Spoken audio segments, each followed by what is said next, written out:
പാലക്കാട് പോയ വിശേഷങ്ങൾ സ്ഥിരമായി പറയുന്നല്ലാണ്ട് അവിടുത്തെ എന്റെ മെയിൻ കഥാപാത്രങ്ങളെ കാണണ്ടേ. പ്രായാടിസ്ഥാനത്തിൽ തുടങ്ങാം. ഇത് സൂസി ജോർജ്, എന്റെ മണിമണി. മണിമണി അറിയാണ്ട് ധോണിയിൽ ഒരു ഇല പോലെ അനങ്ങില്ല. ഈ കുടുംബത്തിനെ മേയ്ക്കണമെങ്കിൽ അതെന്റെ അമ്മാമയ്ക്കേ പറ്റുള്ളൂ.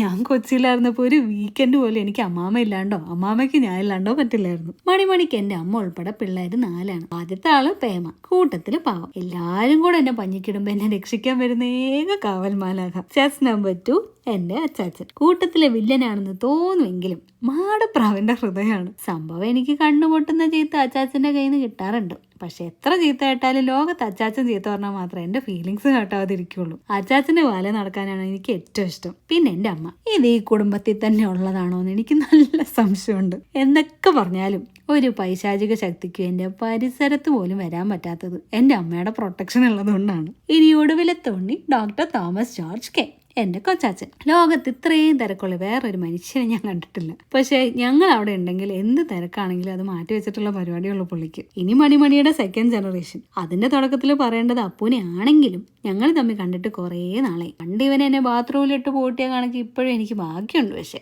ഇത് മൂമു ജീവിക്കുവാണ് ഇവളെ പോലെ ജീവിക്കണം. പണ്ട് ഞങ്ങൾ തമ്മിൽ പൊരിഞ്ഞടിയായിരുന്നു. പക്ഷെ അവളില്ലേ നാട്ടിൽ പോയ രസമില്ല. നാട്ടിൽ എന്ത് കാര്യത്തിനാണെങ്കിലും അമ്മുവാണ് ഞങ്ങളുടെ എല്ലാവരുടെയും മെയിൻ. എല്ലാരെയും പരിചയപ്പെടുത്തിയ സ്ഥിതിക്ക് ശരി എന്നാ ബൈ ബൈ.